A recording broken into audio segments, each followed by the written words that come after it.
Baik, bismillahirrahmanirrahim. Assalamualaikum warahmatullahi wabarakatuh. Perkenalkan, kami dari kelompok 7. Di sini kami akan mempresentasikan hasil tugas besar mata kuliah pemodelan sistem. Di sini saya Muhammad Zaki Prasetyo dan teman saya. Saya sendiri Mutia Almasri. Saya Azahra Putri. Ya baik, langsung saja dimulai. Nah, di sini pokok pembahasan yang akan dibahas. Yang pertama itu ada ringkasan permasalahan, yang kedua itu ada problem situation dan rich picture, yang ketiga itu mengidentifikasi masalah untuk analisis, dan yang keempat itu mendeskripsikan sistem relevan dan solusi dari permasalahan. Nah, baik, ringkasan permasalahan akan dijelaskan oleh teman saya Azahra Putri. Jadi di sini ringkasan permasalahan, yaitu terdapat problem situation, terdiri dari people, worldviews, goals and aims, consequences, controls, action and reaction, uncertainties, conflict, structure, process, research, dan relationship. Problem situation. Yang pertama ada proses. Perusahaan melakukan proses produksi, lalu menghasilkan dua produk alat elektronika, yaitu yang pertama ada oscilloscope atau O, dan yang kedua ada voltmeter atau V. Proses produksi itu melibatkan 3 stasiun kerja, yaitu stasiun kerja circuit board atau CB, stasiun kerja chassis atau CH, dan stasiun kerja final assembly. Pada final assembly itu akan dilakukan inspeksi 100%. Pengujian laboratorium pada produk O dan V dilakukan dengan pengambilan sampel setiap 1 jam produksi. Yang kedua itu ada struktur. Struktur yang ada pada PT Model, diantaranya yang pertama ada direksi perusahaan, yang kedua ada pimpinan perusahaan, yang ketiga ada direktur utama, yang keempat ada direktur produksi, yang kelima ada manajer produksi, yang keenam ada manajer pemasaran, yang ketujuh ada tim kendali mutu, yang kedelapan ada divisi assembly, dan yang kesembilan ada divisi quality control. Next. Konflik. Permasalahan pada model. Pada PT Model yang pertama, ada pangsa pasar perusahaan saat ini adalah 57,3%. Dalam rangka memperkuat posisi sebagai market leader, perusahaan itu akan memenuhi permintaan pasar, namun dengan harga dan kualitas yang bersaing. Namun upaya itu harus juga menekan ongkos produksi dan inventory.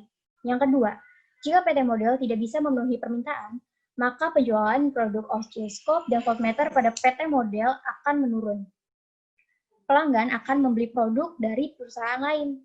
Hal ini akan menyebabkan perusahaan akan kehilangan keuntungan yang cukup besar, bukan hanya per unit, tetapi dapat diperkirakan kehilangan setara dengan 4 kali dari keuntungan per unit.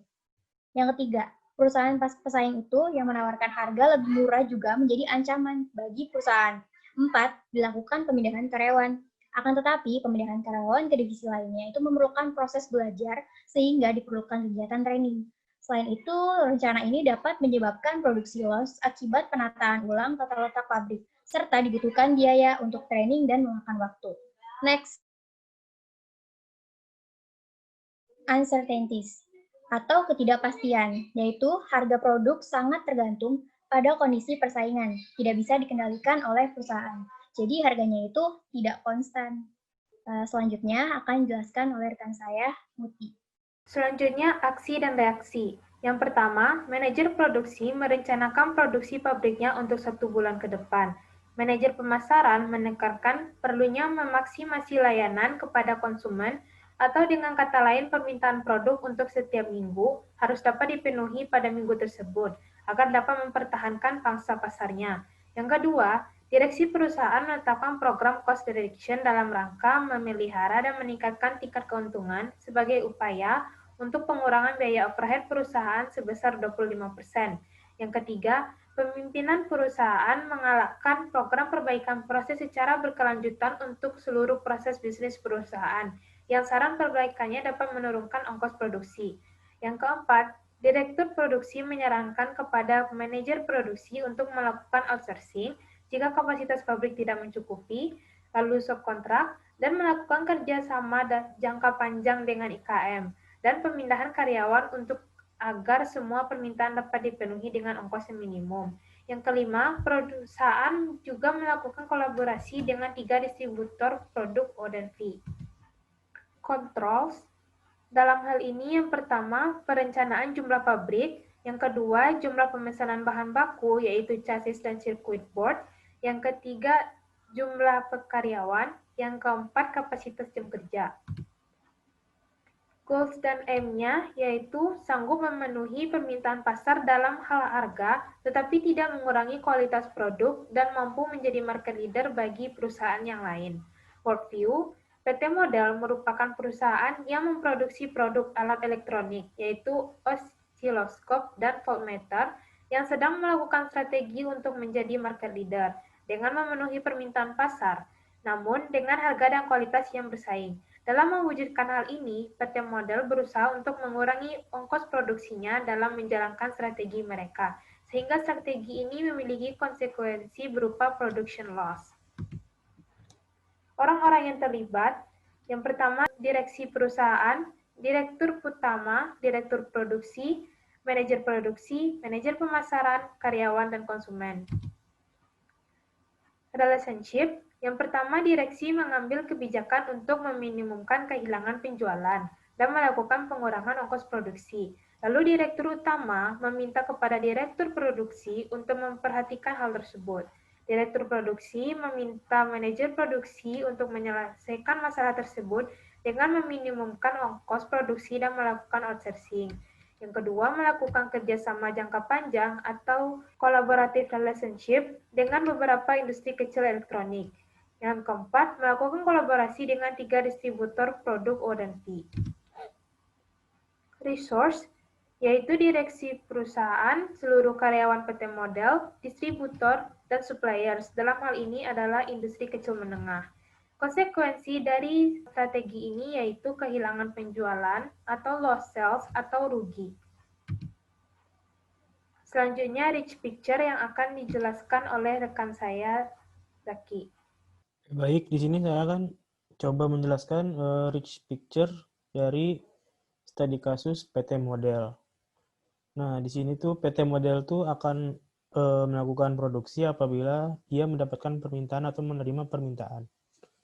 Nah, di sini tuh PT Model tuh menjadi market leader dengan pangsa pasar sebesar 57,3%. Nah, di sini juga PT Model berusaha melakukan cost reduction dengan cara menekankan biaya overhead sebesar 25%. Nah, selanjutnya di sini apabila PT Model tidak dapat memenuhi permintaan, maka kemungkinan besar dia akan kehilangan reputasi dan juga akan kehilangan konsumen. Nah, di sini juga selanjutnya manajer pemasaran akan melakukan maksimasi layanan terhadap konsumen. Terus di sini manajer produksi akan melakukan rencana produksi guna memenuhi permintaan dan melakukan kontrol. Selain itu, manajer produksi juga melakukan outsourcing untuk memenuhi research yang ada. Kemudian setelah melakukan produksi, tentu saja hasil produksi itu akan dimasukkan ke dalam gudang inventory. Namun di sini, apabila kita memasukkan barang ke gudang inventory, akan dikenakan ongkos atau biaya sebesar 0,5% dari harga pada setiap minggunya. Kemudian di sini juga tentu saja kita membutuhkan bahan baku guna melakukan produksi. Nah, terus juga di sini direktur produksi juga melakukan pelatihan terhadap para karyawannya dan memasok komponen yang dibutuhkan pada proses produksi. Selain itu, PT Model juga melakukan kerjasama dengan pihak-pihak terkait. Di sini kita akan melakukan identifikasi masalah untuk analisis. Yang pertama ini ada hierarki sistem dari PT Model itu sendiri. Yang pertama itu irrelevant environment, yaitu pemerintahan. Kemudian wider environment-nya ada industri alat elektronika. Environment-nya ada industri elektronika, wider system-nya ada proses bisnis, narrow system-nya ada divisi produksi, internal wider system-nya ada lantai produksi, internal narrow system-nya ada stasiun kerja atau workstation. Lanjut.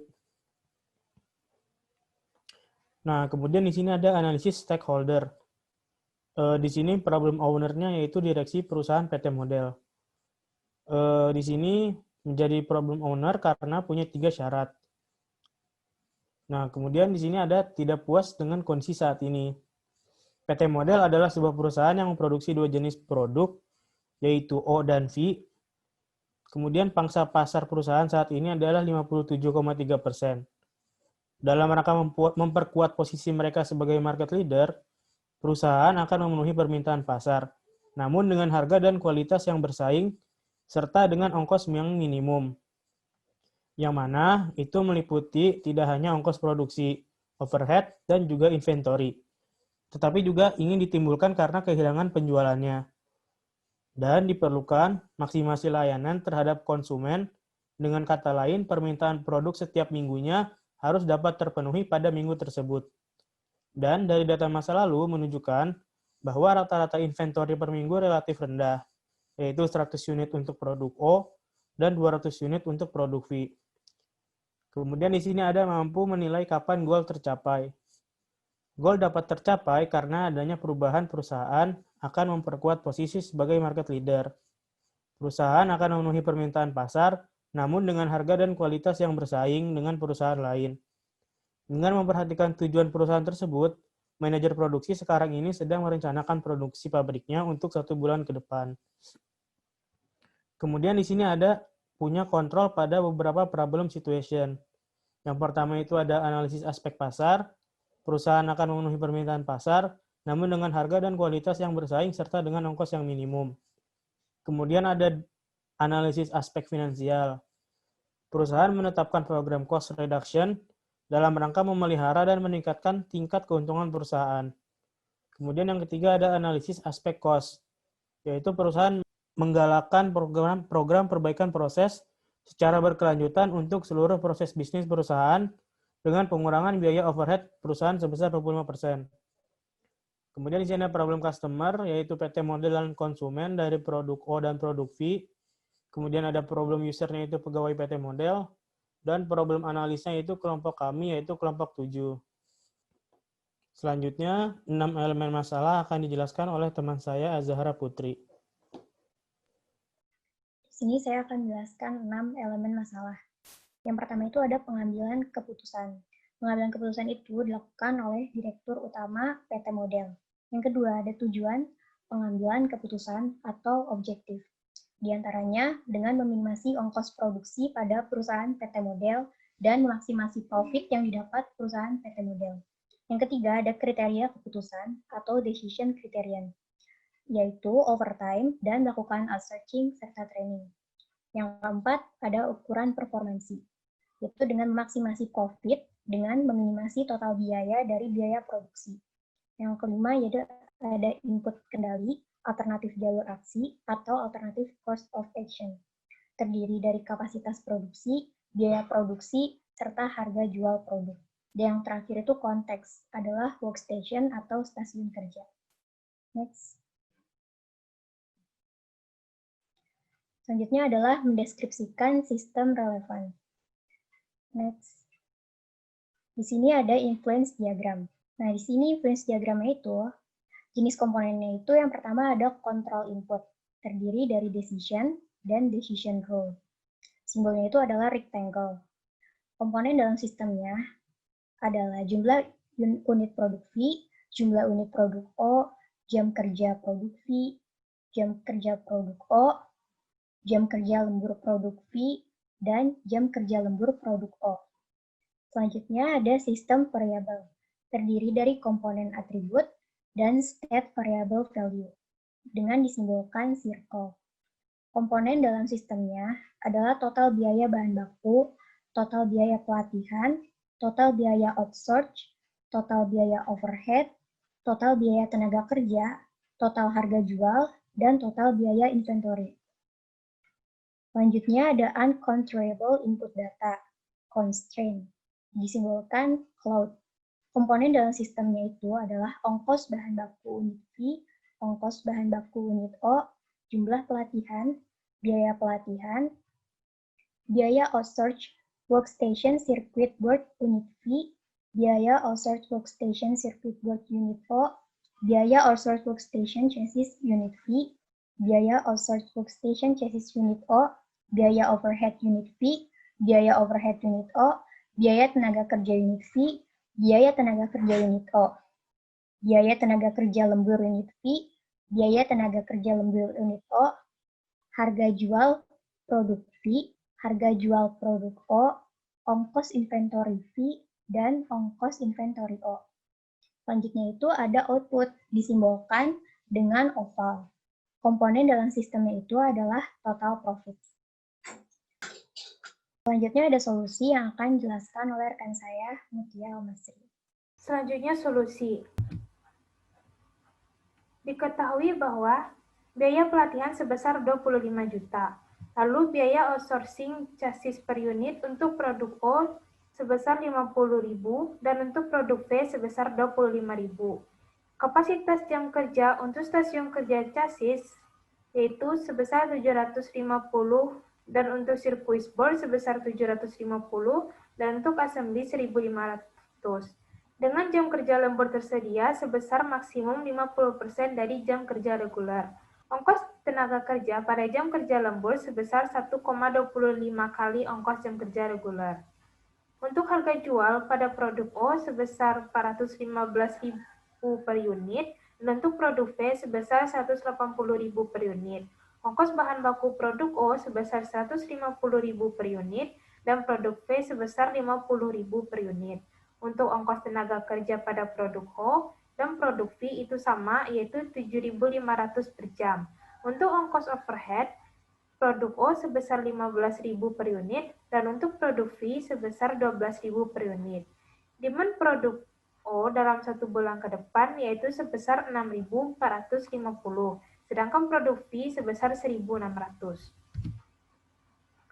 Untuk data waktu proses. Proses produksi assembly pada produk O membutuhkan waktu 4 jam untuk 10 unit, sedangkan proses untuk chassis membutuhkan waktu 3,5 jam untuk 10 unit, dan CB sebesar 7 jam untuk 10 unit. Sedangkan produk V, assembly membutuhkan 3 jam untuk 10 unit, chassis sebesar 2 jam untuk 10 unit, dan circuit board sebesar 3,5 jam untuk 10 unit. Pertama, ketahui dulu waktu overtime masing-masing stasiun kerja pada masing-masing produk. Yang pertama, pada stasiun kerja chassis. Untuk memenuhi demand, stasiun chassis membutuhkan waktu sebanyak 2.257,5 untuk menghasilkan 6.450 unit produk O. Sedangkan kapasitas jam yang tersedia yaitu sebesar 3.000. Maka kondisi ini terpenuhi. Yang kedua, untuk circuit board itu membutuhkan waktu 4.515 untuk memproduksi 6.450 unit produk O. Sedangkan kapasitas jam kerjanya sebesar 3.000. Maka diperlukan overtime sebesar 1.515. Yang kedua, assembly untuk memproduksi produk O sebanyak 6.450 diperlukan waktu sebesar 2.580. Sedangkan kapasitas jam kerja yang tersedia sebesar 6.000, maka kondisi tersebut terpenuhi. Yang kedua, proses waktu produk V untuk stasiun kerja chassis membutuhkan waktu sebanyak 2.320 untuk memproduksi 11.600 unit produk V. Sedangkan kapasitas jam yang tersedia ada 3.000, maka kondisi tersebut terpenuhi. Untuk circuit board, membutuhkan waktu 4.060 untuk memproduksi 11.600 unit produk V, sedangkan kapasitas jam kerja sebesar 3.000, maka diperlukan overtime sebanyak 1.060 jam. Untuk proses assembly, membutuhkan waktu 3.480 untuk memproduksi 11.600 produk V, sedangkan kapasitas jam kerja yang tersedia ada 6.000, maka kondisi tersebut terpenuhi. Yang kedua, tentukan total profit dari masing-masing solusi. Solusi pertama yaitu penambahan kerja overtime, di mana komponen untuk menentukan total profitnya Ada total biaya bahan baku, total biaya overhead, total biaya inventory, dan total biaya tenaga kerja. Total harga jual produk sendiri yaitu sebesar 4.764.750.000 dan untuk total biaya bahan baku sebesar 1.547.500.000 dan untuk total biaya overhead sebesar 235.950.000. Untuk total biaya inventory sebesar 29.875.000. Untuk total biaya tenaga kerja sebesar 168.234.375 rupiah. Maka total profit dengan rumus total harga jual dikurang penjumlahan dari total bahan baku, total biaya bahan baku, total biaya overhead, total biaya inventory, dan total biaya tenaga kerja didapatkan total profit pada solusi 1 sebanyak 2.783.190.625. Selanjutnya solusi 2, yaitu melakukan outsource dan training. Untuk menentukan total profit pada solusi 2, diperlukan komponen total biaya bahan baku, total biaya inventory, total biaya pelatihan, dan total biaya tenaga kerja. Untuk total harga jual produk sama dengan sebelumnya, yaitu 4.764.750.000, dan begitu juga dengan total biaya baku, yaitu 1.547.500.000. Yang membedakan di sini adalah total biaya inventory yaitu 29.875.000, total biaya pelatihan 25 juta, total biaya outsource sebesar 1.225 juta, dan total biaya tenaga kerja sebesar 144.093.750. Maka total profit yang didapatkan sebesar 1.783.281.250 untuk solusi kedua. Maka berdasarkan perhitungan model matematis dengan rumus yang ada, dapat disimpulkan bahwa solusi 1 memiliki keuntungan atau profit yang lebih besar dari solusi 2, dengan selisih sebesar 989.909.375. Maka solusi yang paling tepat untuk menyelesaikan masalah pada PT model yaitu solusi pertama dengan penambahan waktu kerja atau overtime. Sekian presentasi kelompok kami. Terima kasih.